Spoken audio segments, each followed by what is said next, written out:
joined by Joel Greenwald, Esquire. He's the managing partner at Greenwald Doherty LLP, and he'll be speaking on best employment law practices for accounting firms and their clients. My name is Div Bensali. I'm a vice president here at Accountants World.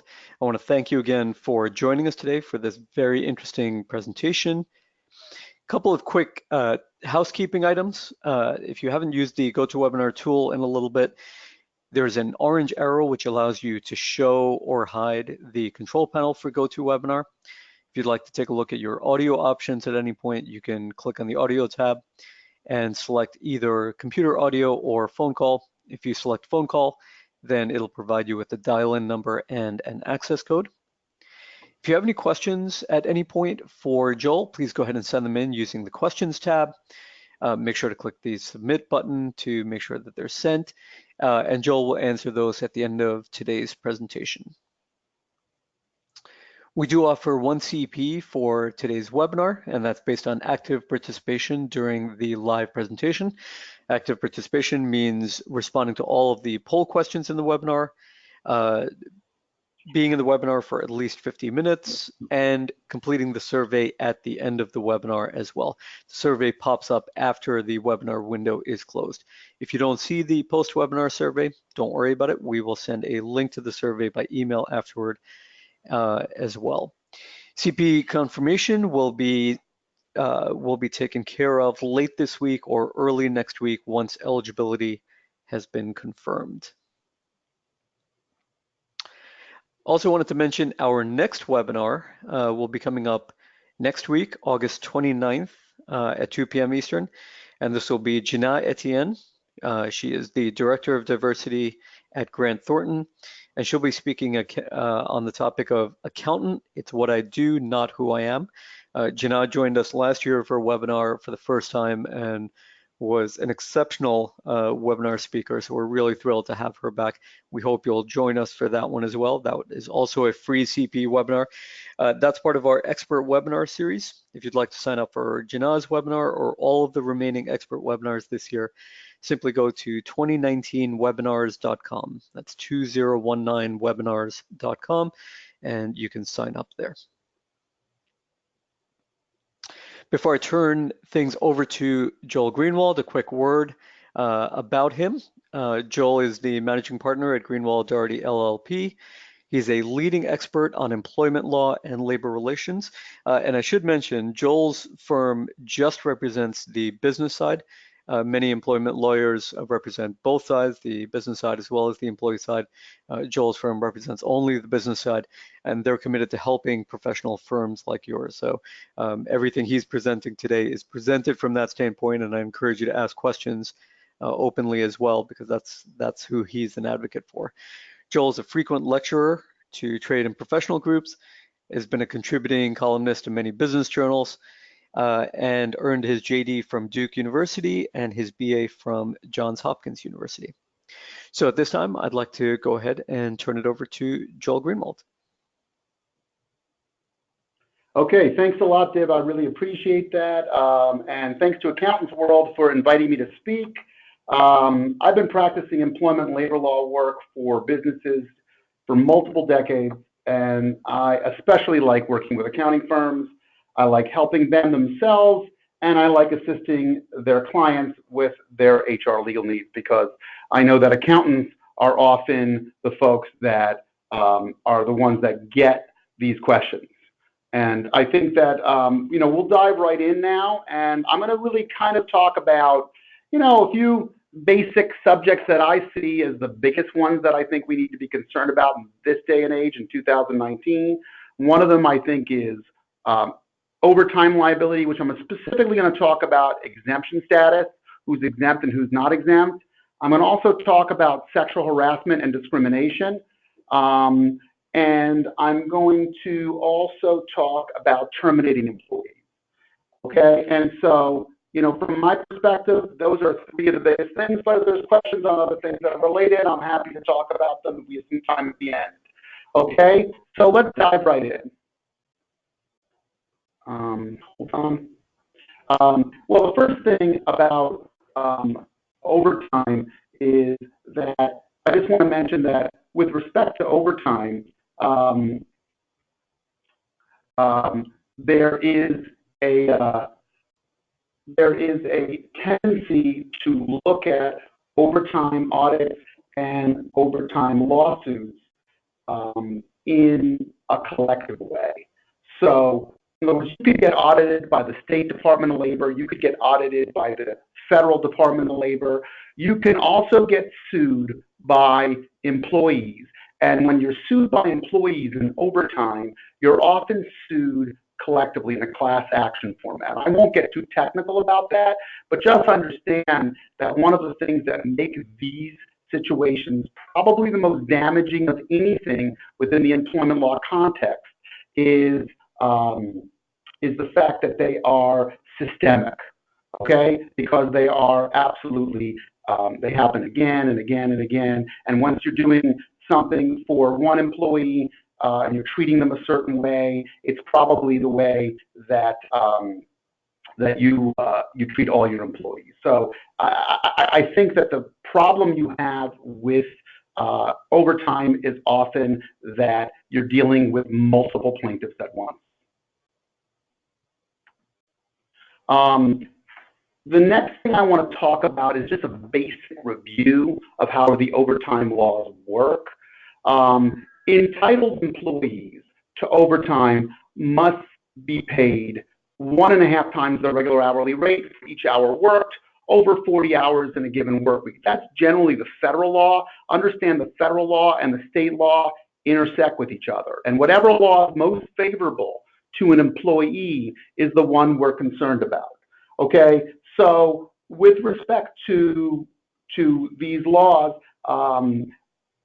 what you really want to make sure that you do is that you track the employee's time. You have adequate time records, okay? It's important to have them signed, okay? And not all states are the same.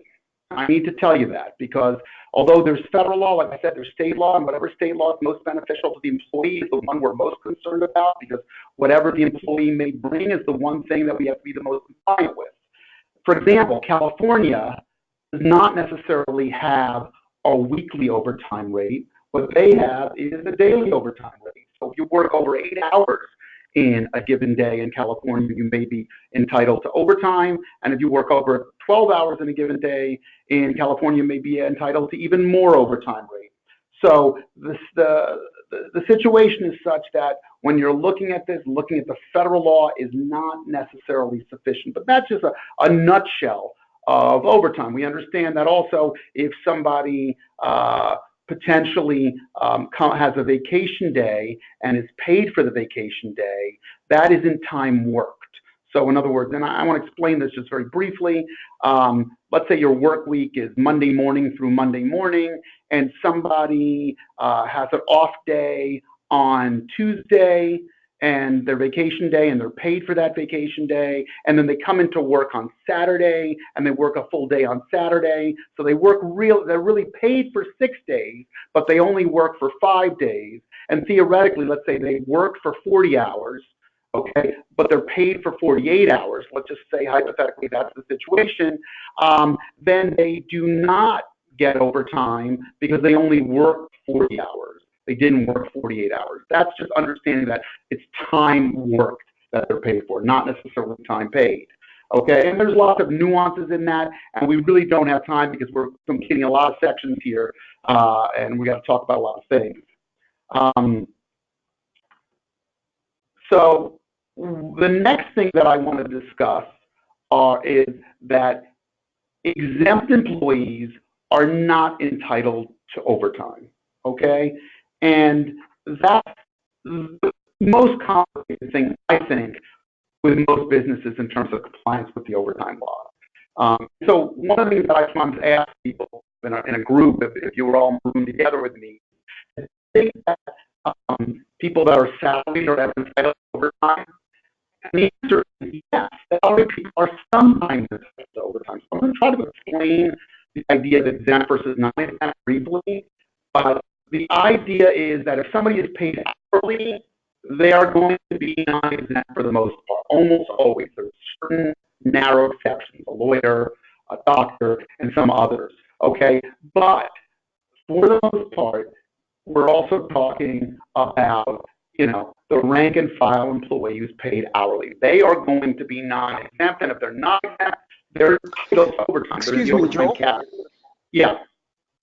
Joel, sorry, just want to jump in. Your audio is breaking up a little bit more at this time. Are you on speaker, or is there a different option? Is this better? Is that better? I think a little bit, but let's give it a shot and see. Okay. If it's not, just tell me and I can get in another way. So let me know how this is. Does this sound all right? No, still pretty fuzzy. Okay. So I can try calling in a different way, and we'll see. So I'll talk, and in the meantime, my assistant will get us in on a different channel. If that's okay. Is that all right? Or do I have to? Do I have to?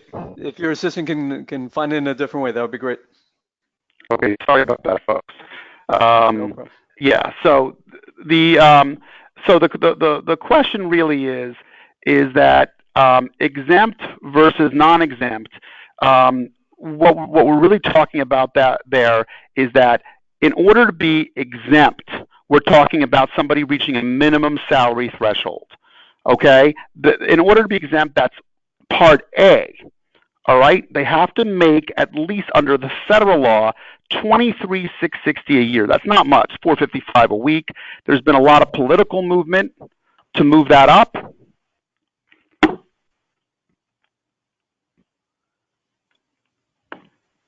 Can you hear me now? Is that a little better? I think so. Hello? Yes. Is that better now? Yeah, I think that's a lot better. Okay, so we're going to go with that. That's fine for me. Okay, it's easier actually. Sorry about that. I really am. Technical difficulties. It's an internet phone system. So what actual duties are people doing? That's the feature of this. In other words, what we're really talking about is that somebody has to make that minimum amount. Let's just talk about $455 a week right now under the federal law. And they have to be doing something that is high up within a company. And as you see below in the slide, we're talking about executives, people that are administratively exempt, people that are professionally exempt, and people that are potentially exempt under the sales exemption. And I'd like to run through quickly what those are. But before I do, understand they have to perform those duties, but that minimum salary threshold right now is in flux.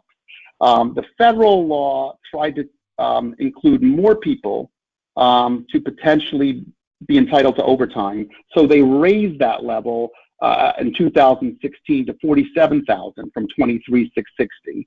And now they proposed, but there were some issues. It was right about the cusp of when Trump took over office, and there were some political issues potentially too, and it fell through. And the Department of Labor has recently, as of this spring, proposed raising that number from $23,660 to $35,308. So that's what we're talking about there. Okay, so that's $35,308 as a minimum threshold. It should go up to that, but we don't know for sure. Either way, in certain states, like for example, New York, the salary threshold is already higher than that. So, you know, a lot of people that fit under, let's say hypothetically, you're talking about approximately $50,000. So in other words, somebody that's making $42,000 in New York probably is not exempt. Okay, they can't even go into their duties because their salary isn't good enough. Okay, to get them in. So let's assume that someone meets that salary threshold. Then we look at what actual duties they are. Like I said, for the time being under federal law, it's only $455 a week, so it's an easy thing to meet. Okay, but also they have to be doing these special duties, like let's talk about executives.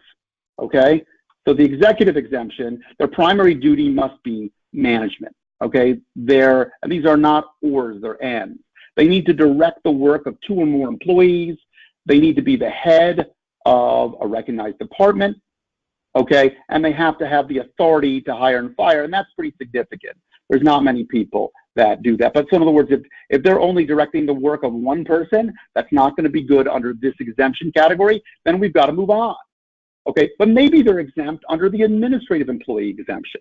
So what we look at there is, what is their primary duty? Is their primary duty, is it something that's not manual work? It's not part of the production process. They're really working on management and business operations. They may be a COO. They may be a CFO. Maybe they don't have people working underneath them. They may be a project manager. They may be an HR director. They may be a CFO. It really depends. It's very gray. A lot of companies get into problems with this particular exemption category. Okay, but what we're really talking about, people that are high enough up that they're exercising discretion and independent judgment as to matters of significance. So they are making decisions that potentially could bind the company. They're working not off of a script. These are people that are significant players in the organization, but it's a pretty gray definition. It's not really that clear, and a lot of companies, I think, are potentially confused by this, and I would say that this exemption particularly causes the most problems. And remember, if you misclassify people, you're going to potentially misclassify the whole group of folks. Okay, so that's a problem. The next category is the professional employee exemption. This is for somebody that is a learned professional, okay? And a learned professional requires advanced knowledge from a prolonged course of specialized instruction. So we're talking there, when we say a learned professional, a learned professional, we're really talking about somebody that is maybe a lawyer, a doctor, an architect, potentially an accountant. It could be a CPA. Okay, it could be somebody that is working in the accounting field. And obviously there's creative folks too. At the bottom you see that we're talking about people that are musicians and actors and writers. You know, we're not saying that those people, you really could track their time. And people that are of a learned professional, they don't have to necessarily be executive. Maybe they're not administratively exempt, but the likelihood is they may be quasi both. But learned professionals, as it applies to the accounting world, is pretty interesting. And I think a job title is irrelevant. It really goes down to duties. What are they doing? So non-CPA accountants may be exempt learned professionals if they're really doing high-end type things. But this is the kind of situation, if there's any doubt, I think you need to speak to an employment lawyer because I think it's complicated. Okay? But if you've got a CPA is almost always going to be a learned professional, but if they're doing something that's rote, if you've got lawyers doing rote paralegal type duties, you're going to have the same problem. If you've got a CPA doing just bookkeeping type stuff and they're really not acting as a real accountant, then I think you're going to have a problem there too. So we're looking for folks that are genuinely exempt under the professional employee exemption. Okay, and people in the accounting world could potentially fit under the learned professional exemption. The last exemption I'll cover, and I'll cover it quickly, is the sales exemption. What we're talking about in terms of the sales exemption, we're talking about people that are outside sales that are exempt. People that are inside sales, and this is something that really shakes up a lot of companies, is that inside sales people that aren't spending the majority of their time on the road selling outside of the office, they are non-exempt. They're entitled to overtime. Okay, and that's, you know, in light of the way today's business environment works, people are often inside sales people. People that are outside sales really are going out into the field, and a home office generally doesn't count as an outside office. It's still considered inside. But if they're on the road, they're genuinely out there most of the time, they are potentially considered outside salespeople. And outside salespeople are not as common as they used to be, that's for sure. So a lot of people are inside salespeople, and it is a potential danger for many companies.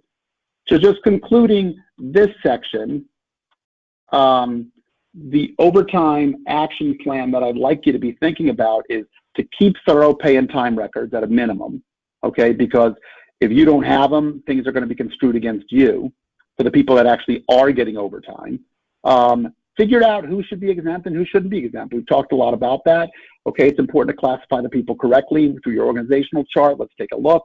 Let's see who we're considering to be exempt and not exempt. I think it's important for companies to draft compliant job descriptions. Job descriptions in and of itself aren't going to make somebody exempt or non-exempt, but it's certainly going to help define what the job's primary duties are if those are exempt duties. Those compensation structures that we talked about, because that's the minimum threshold to even get into the exemption discussion, that's changing under the federal law potentially. Hasn't done it yet, but it's changing, and it is potentially an issue based on what state you have employees. You may have employees in multiple different states, and different rules apply. Also, I would say that a lot of clients we see now considering mandatory arbitration agreements, and I'm happy to talk to anybody about this. My email is on the bottom right of the slides. It's jg@greenwaldllp.com, and my phone number is 212-644-1310. And I get questions about this all the time because arbitration agreements are now becoming increasingly popular, and one of the reasons people like them is they do limit people's ability to bring class actions. And as I said before, class actions are a big component of the liability that's expressed within the overtime arena. So I think we have a poll question now. Yep, sounds great. So let me go ahead and launch our first poll question today. Okay, so simple question here, yes, no. Do you think most organizations classify people correctly as exempt or non-exempt? So simply select yes or no. Make sure to click the submit button so that your vote is counted. And just a reminder that this is the first of 3 poll questions which is required today in order to earn CPE credit.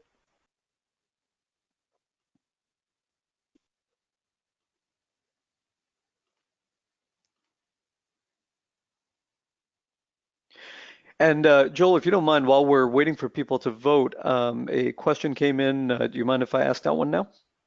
Yeah, no problem. All right, the question from John was, my staff sometimes quits in the middle of tax season. For my new hires, can I offer, say, $10 per hour, but tell them that if they stay until April 15th, I'll give them a $10 per hour bonus? Is that a legal thing to do? The question is can you give them more salary? You could certainly do whatever you want. The issue is you may be increasing the base rate of the overtime. Okay, so you may have to pay them. It depends. Are you talking? It depends if you're talking about somebody that is non-exempt and entitled to overtime. So I don't know what kind of staff, but assuming they're non-exempt and they would be entitled to overtime, you have to be more careful. If they're exempt, it's, we're generally talking about giving people bonuses and those kinds of things. I also would check with counsel to make sure that you're doing that correctly as well. But getting back to the prognosis that they're potentially non-exempt and you're getting people more an hour for a certain period of time, it may increase the amount of overtime that you have to pay. That's just something to think about. Okay, great. Just about everyone has voted. I'll give about 5 last seconds in case you haven't. Please go and get your vote in. Going once, going twice. Okay, great. So 60% of people felt that most organizations do not classify people correctly. 40% said that they believe most organizations do classify them correctly. Yeah, I mean, thanks. I think that's probably conservative. I mean, yeah, it probably is 60-40 that they're not doing it right. I think that honestly, most organizations really don't get this right. I think within the accounting field, they may be doing a better job, but certainly in companies that are a little less sophisticated, I think they're doing a very poor job, and I think there's always room for improvement.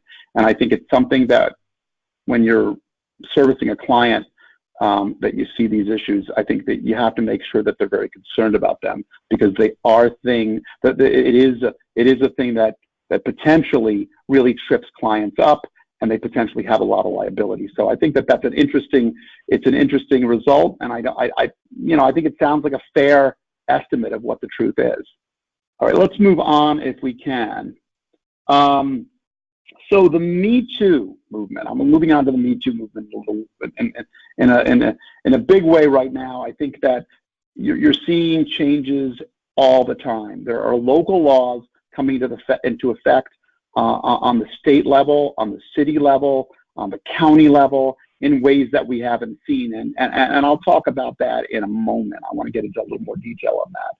Just understand that the sexual harassment laws have really been operational since the mid to late 80s, when the Supreme Court began defining what sexual harassment is. And what they did was they defined, and the law of that hasn't changed dramatically, because we still understand the same two types of sexual harassment. One is quid pro quo sexual harassment, which is literally this for that. It's a bargain for exchange. It's a supervisor to a subordinate, and the supervisor basically is making a demand or a threat. You know, you come with me to that hotel room, and I think things will happen better for you in your career. Or you don't come with me to the hotel after work. I don't see things going as well for you. So it's pretty extreme. Like I said, it's always a supervisor to a subordinate. It's a power play, and there's real liability here. It's one of the reasons I think that you often see companies very, very reluctant to promote relationships or allow for relationships between supervisors and subordinates, because there's all these associated dangers with it. The garden variety sexual harassment, and the more common for sure, okay, is hostile work environment harassment, where basically somebody's behavior to somebody else is considered to be unwelcome and causes lots of problems. And there's lots of definitions that we can go through. We don't have all that much time, but usually we're talking about physical and visual and verbal type of actions which cause a company to be in a position where you know, you're vulnerable, because there's been behaviors that are unacceptable, okay? And it's altered the conditions of somebody's work environment. Can everybody hear me okay, Dib? Is everybody okay? Yep, I think it's better now. Okay. Now, social media has created an environment that changes everything, okay? And I think that that's a significant change, because I don't really want to run through the details of what sexual harassment is and isn't. I just gave you just a quick 60,000-foot viewpoint of it on the slide before. But one of the things that I've seen is that now people have other platforms to get their issues resolved. The public is your judge, okay? And that is significant. So when sexual harassment broke in as a legal type of action, you know, in the 90s, and President Clinton was involved, and Clarence Thomas was involved, and all these other people were involved, it was, you know, potentially newsworthy if the people were that high up, but for most people it didn't get out there. And these things resolved themselves and so forth. But now you've got social media, and people, even with cases that aren't necessarily ripe because they're way beyond the statute of limitations, you have all sorts of ways where people are getting that information out there, and the public is the judge, okay? And a company now, and I've seen this because I do a lot of training, I go in and I counsel an awful lot of companies. The companies are concerned more and more about how their brand may be affected by a sexual harassment accusation. You know, people boycott companies that have a bad culture of sexual harassment. So there's not just legal exposure, and I want to mention that I think it could hurt recruiting, okay? Because people are looking at that. If the news gets out there that this is a company that promotes or actually just accepts harassment, then that's a potential problem in terms of getting the best and the brightest people out there. The company, I think now, in light of all that, has to demonstrate that they take all complaints seriously. Look, from a legal standpoint, I've always thought that they have to be out there demonstrating that they take the victim's complaint seriously. Even if it ends up not being actual sexual harassment, we have to take complaints seriously. And frankly, one of the things that I think is very, very important is that you've got a good policy and protocol in place for handling complaints if they come forward. But people can now see behind the curtain because it's transparent.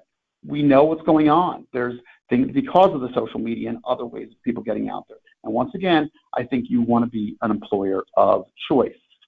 So the other thing that we're seeing that's related to this, and I think that I think that before we go on to this, let's potentially let's do the next poll question if we can.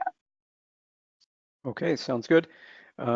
The second poll question should be up in front of you. Do you feel that most supervisors are properly trained to handle an employee complaint? Yes, they are properly trained, or no, they are not. So go ahead and select one of those two options. Make sure to hit the submit button so that your vote is counted.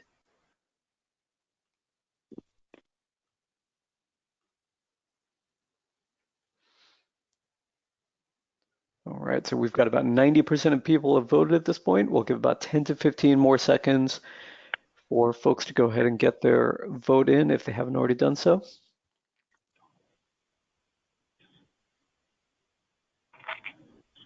Can you hear me better now? It's been mostly good. There was a little bit where it dipped out there, but right now it's pretty good on my side. Okay, I'm sorry. No, it happens. All right, we are going once on the poll, going twice. Okay, so Joel, not quite unanimous, but 95% of people felt most supervisors are not properly trained to handle an employee complaint. Yeah, and I think that that's right. I think that that's dead on. And I think that when we say that most states are now enacting their own laws, that's what we're really talking about. We're talking about most states are now enacting their own laws to put pressure on employers. So what we're talking about is now states one by one. I wouldn't say it's most states. It's many states, and it's increasing. California, New York State, New York City, Connecticut, Maine, Delaware, Illinois is just starting it now too. One by one, I expect many more states will follow suit, and they're making training mandatory for employees and in many cases also supervisors to get special supervisory training in addition to the employees that get training. So we want to make sure that sexual harassment training is being given to our clients. We actually had a role in setting up something called Workplace Academy, which is an online sexual harassment discrimination tool because we couldn't handle it all in person, and we wanted to create another tool. But because it's now becoming widespread, I'm doing 1 or 2 trainings a day, it seems now, for companies, and I expect that to continue. I think that even states that don't necessarily have mandatory training laws are going to have to start thinking about this in a big way and start getting their act together, because one of the things that happens is most policies expressly state that people can make complaints to their supervisors and their managers. And we just saw in that poll, 95% of all supervisors and managers are not equipped to handle, these kinds of complaints. If that's the case, what we're really talking about here is a situation where we have a policy in place where people are, the people that are complaining are directed to go to what for the most part are always unprepared people. So I think the training, even if the states don't make it mandatory, is an essential thing that companies really need to do. Like I said before, I'd like companies to be on top of the exempt, non-exempt issue. I'd like within the sexual harassment discrimination arena, I want obviously, in the states where all employees have to be trained, that's important. I think it needs to happen, but it's probably a good idea to train all employees in every state no matter what. But I'm especially concerned with supervisors that really don't know how to deal with these issues and don't know how to spot issues and don't necessarily know how to do the right thing to put themselves, the employees, and the company in the best position. So I think that the poll was very, very interesting, and I think that one of the things that the new laws that are coming up are addressing is I think they recognize that there's a problem, that most employees and supervisors really don't know how to handle these things properly. So we need to get that in a better place, and I think that will alleviate a lot of the problems. Okay, so we're going to move on now to our third subject. And our third subject is, the third subject actually is about firing employees. And the first question I want to ask is, knowing that most employees are employees at will, people that we get fired for any reason we potentially like, okay, can someone be fired for a silly reason? Let's say like driving a yellow car, or not chewing their food properly, or whatever it may be, something that's absolutely ridiculous, or no reason at all. Can somebody be fired for that reason? So, and the answer, since most employees are employees at will, is probably technically yes. So that's the blank legal answer, but it's really not the reality, and we'll get to why.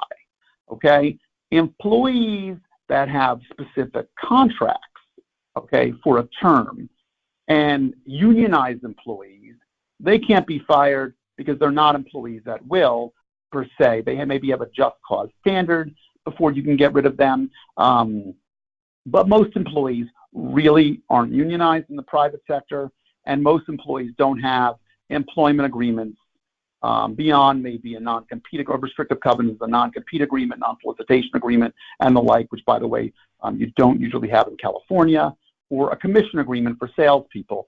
Outside of that, there's really little reason that you would ever want to have an employment agreement for an employee. There may be some circumstances, but that's the nutshell on that. Reality is, though, that because there are ever-changing laws in both the federal, the state, the county, and the cities, you've got a lot of folks that are now protected, okay? So you can't fire somebody because of their gender, their race, their religion, their age, their disability, their pregnancy status, their veteran status, what country they're from, and a whole host of other subjects or classifications, rather, in other states and counties and cities. You see places like New York City and Los Angeles and San Francisco and other cities that are increasingly adding to their laws of protection. Notice that on the federal, those things that are the things that are up on the screen now are generally the federal protections. Sexual orientation, for example, is missing there. So sexual orientation is in most state laws, and like I said, you're seeing all kinds of things about all kinds of other categories like gender identity, gender status, that kind of thing, that are being added, and many other things that were not considered just a short time ago. What you're seeing, though, is that in more liberal environments like cities and to an extent states that are a little more conscious of employee rights, for example, you're seeing more and more laws and more protections. So the restrictions are greater for employers operating in those particular jurisdictions. Okay, and that's a significant thing, because I think that we've got to be very, very, very conscious of the fact that that whereas you think people are employees at will, and I just said before, you could potentially fire somebody for something silly or no reason at all because they're an employee at will, and a lot of employers come to me, well, why do I need a reason? Well, you need a reason because ultimately the following takes place within a wrongful termination lawsuit. What happens there, and it's on the slide right now, is that the employer potentially fires the employee. The employee then has the burden of proof, okay? And they say that they've been discriminated against and that they've been wrongfully terminated. Let's say they fire the person, and the person then says, you fired me because I'm pregnant. Now, I just want to make a quick aside here, is that, hey, an employer can fire a pregnant individual, employer can fire somebody that's Jewish or Catholic or of a different race or whatever it may be, but they can't fire somebody because of that particular category that was on the previous screen. And that's a big thing. It can't, those things, race, age, gender, those categories, those kinds of categories cannot be a motivating factor. Doesn't mean you can't fire somebody in that category, but you can't do it with respect to that being a motivating factor. That being said, so the burden is now on the employee to say that they've been discriminated against and they've been terminated because of the discrimination. And then once they are able to assert that, if they are able to assert that, the burden then goes back to the employer, and this is the way a case plays out. The employer needs to demonstrate that there's been a legitimate business reason for the termination, and that legitimate business reason for the termination, okay, in my opinion, had better be solid, better have good backup, better have good documentation. One of the things that I urge supervisors and managers to do in companies is to regularly document their employee performance, okay? And even verbal warnings, maybe we have supervisors track them. But ultimately, one of the things that companies don't do a particularly good job of as well is they don't create proper documentation. Now, that being said, the reason that somebody is fired will come into question. It's going to always come into question. Now, just like I said, there's legitimate business reason necessity for the termination. I said earlier that the idea of firing somebody for a silly reason like driving a yellow car may be okay technically, but as we see, it's going to fall short because we're going to have to demonstrate potentially if that assertion is made that there's legitimate business reason for the termination, and that's not going to carry us, not going to carry the employer through the day. And you also don't want to suddenly have the documentation written after the person's been fired, because that's going to just look pretextual, and that's a problem also. And I think that we want to make sure that employers are doing what they're doing in terms of employee performance in a contemporaneous fashion. They're doing it as the employee is transgressing. And I think that it's important that we think about that in a big way. So I think we have a poll question here. Okay, sounds good. I will go ahead and launch the third poll question here. So folks, you should see that in front of you. Do you think that most companies are capable of creating a proper paper trail to safely terminate employees? So select yes or no, whether you believe they're capable of it or not. Make sure to click the submit button as well.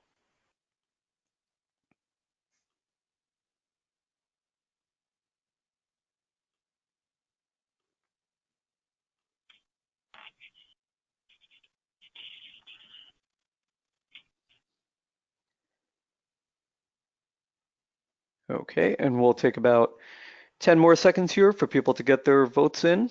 Just a reminder, this is the third poll question, third of 3 that is required in order to earn CPE credit. All right, going once, going twice, and we'll close that out. And so a pretty even split, 56% of people said yes, they do believe that most companies are capable of creating a proper paper trail to safely terminate employees. Yeah, I like that. I think everybody's capable of doing it. I'd like them to do it more, though. I think everybody's capable of it. But let's get better at that. That's really what I want. It makes the lawyer's job easier, and I think it raises the performance level. So let's move on. I know we've got a few more things to cover. What are the risks in firing an employee at will? Well, there are risks of somebody being a discrimination candidate.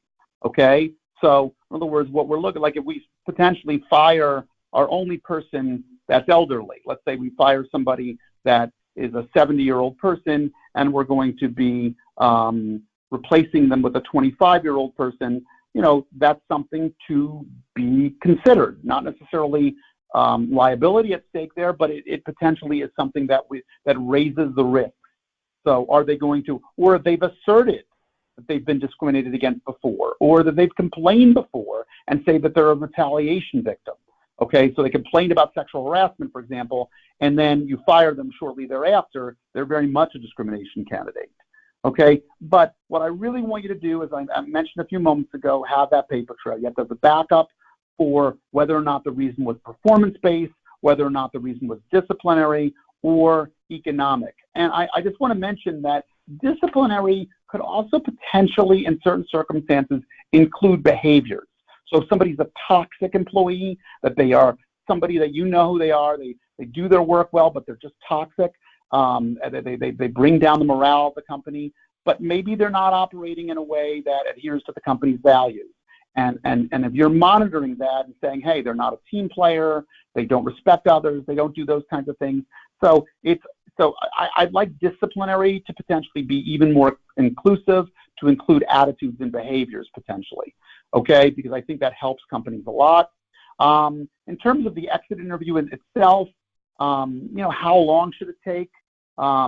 General rule of thumb is that if you've gone over 15 or 20 minutes, that's long. Okay, but don't let it be 30 seconds. You've got to give people respect, make them feel good, make them feel like they're getting the right amount of time if they need it, and potentially have somebody else there taking notes in that process as well. And who does the exit interview, it all depends on the organization and how you decide to go there. But I think how you handle that makes a big difference, because if people leave and they're angry, that potentially raises the risk. I mean, I also think that one of the reasons for performance documentation is you also don't want people to leave and surprised that they're being terminated. For the most part, you want them knowing that their performance is on the line. I think that's helpful. Is severance required and how should it be paid? It could be paid in lump sum or over time. It's not generally required. Generally, if you are paying severance, you need to accompany, or you should accompany it with a separation agreement that has certain terminology, and the terminology is a little different for workers that are 40 years or older, okay? And it's important for a variety of reasons. We don't really have time to get into that in any detail, but I want you to be mindful of that. Briefly, many employment lawsuits of the variety we've spoken about here today, most of them, certainly on the federal level and also often on the state level, have an attorney fee shifting component. I think that's very important to state, because what that means is that there is a notion that employment lawsuits have this I think it's a cloud hanging over it, in that if you lose an employment lawsuit, you not only have to pay your own attorney, you not only have to pay out the verdict amount, but you have to pay out the other side's attorney's fees as well. And that could be a lot of money. We could be looking at hundreds of thousands of dollars to your own attorney and hundreds of thousands of dollars to the opposing plaintiff's attorney as well, so the person suing you. So I think that drives settlement. I think that people know that the clock is ticking, and the clock's not just, and the meter's running, and it's not just with your own attorney, it's with the other side's attorney too. It's one of the reasons that I think that cases settle. And I think one of the things that companies really need to consider is, and they often don't do this at an early enough stage, is consider, if a case is going forward, putting it into a mediation setting, to alternative dispute resolution. Let's get out there where we can mediate the case, and we can make sure that we have somebody that's non-binding, helping the two sides come to some sort of agreement. I'd say that, a high percentage, maybe 3/4 of the cases that we have in the mediation arena tend to settle. And it may not be one session, it may be 2 or 3, but I think that if these cases go a long way, the lawyers' fees really begin to mount, and the exposure to the fee shifting thing is a real significant driver. And I think that companies would be wise to try to resolve things at an early stage. And very often, both sides need to be impressed upon that the case is not as valueless or as valuable as either side may think it is. Div, how much more time do we have? Let's see, we've got about 5 or 6 more minutes here. Okay, so what I want to leave some time for some questions if we can. So I'm going to try to move on to the last slide now. You know, I wanted to say that philosophically, that I think employment law, as I see it, and I see it more and more over the years that I've been doing this. I mean, I've been practicing law for almost 3 decades. And I really feel strongly that employment law, one of the great things about employment law, and one of the reasons I really like it, is that there's a lot of preventative medicine, and that employment law problems can often be anticipated and can usually be avoided. I think one of the problems we see is that businesses often don't call until the problems are already there. And that if they called at the termination, at the situation where somebody was asking for, let's say, disability leave, at the point where somebody was making overtures that they may want to leave and compete, if we got calls at that stage, I think things could be much better. We work with clients often in a way where they feel freer to call us. We don't charge them per hour. And in those relationships, we find we get more calls. And one of the things I really like about that is they're calling us about everything. And when they're calling us about everything, we're able to avoid problems at a much greater pace than if they're Googling things about the law and then ultimately making decisions and then potentially getting in trouble and then just calling us for the litigation. And I keep thinking that, oh my God, if we had gotten involved a little bit earlier, we could have done an awful lot to save the situation or help it out significantly. So I really want to emphasize that. It's very important to pay people correctly. The overtime laws are very complex, very confusing. We really just touched on an aspect of them. But I think it's important for us to be on top of those laws with respect to every company. And so do the best you can. Okay, make sure that you're paying your non-exempt people properly and make sure that you know who's exempt and who's non-exempt. Okay, but that's, there's some complexity associated with that, and I think that there you need legal counsel in certain instances. I don't think that it's something that's easy to do yourselves. Got to start complying with all the new sexual harassment laws. They're coming down at a very brisk pace, and they really don't change that much what we've been recommending for a long time. And I think that training employees and training managers especially is a crucial part of avoiding liability in these situations. And I think as an overarching thing, one of the things that I like to do, in fact, I had a training this morning of a company where what I talked about was teaching managers and supervisors how to document performance properly in a way that, A, improves the performance potentially, but gives us some backup should there be an adverse action brought by them down the road, because honestly, if it's just verbal accounts, it's just not going to cut it. And honestly, the performance appraisals that are done once a year are usually really, really too sugar-coated and don't necessarily get at the real problems, because managers and supervisors, since they don't do it regularly, want to avoid confrontation. But if documentation of performance was a regular part of a supervisor's job expectation, I think things would be a lot better. So I think with that, I've concluded this part of the presentation, and I guess maybe there's a couple of minutes for some questions, Div, and I'm here. And once again, I just want to emphasize that if somebody wants to reach me, has to go now. My email is jg@greenwaldllp.com, and my phone number is 212-644-1310. Thank you. All right, sounds great. Thank you for the presentation, Joel. I've got a few questions here, but I'm going to try to pick out a couple. First, from Nevin, can you offer any advice when you acquire another CPA practice where there are existing employees that will no longer be needed once the practice is acquired? Honestly, that's a complex issue, and it depends on many factors. I hate to give these non-answers sometimes, but it depends on how the company is being acquired. but there may be some considerations also under the WARN Act, depending on how many employees exist, and that could be obligations also for the company that's being acquired.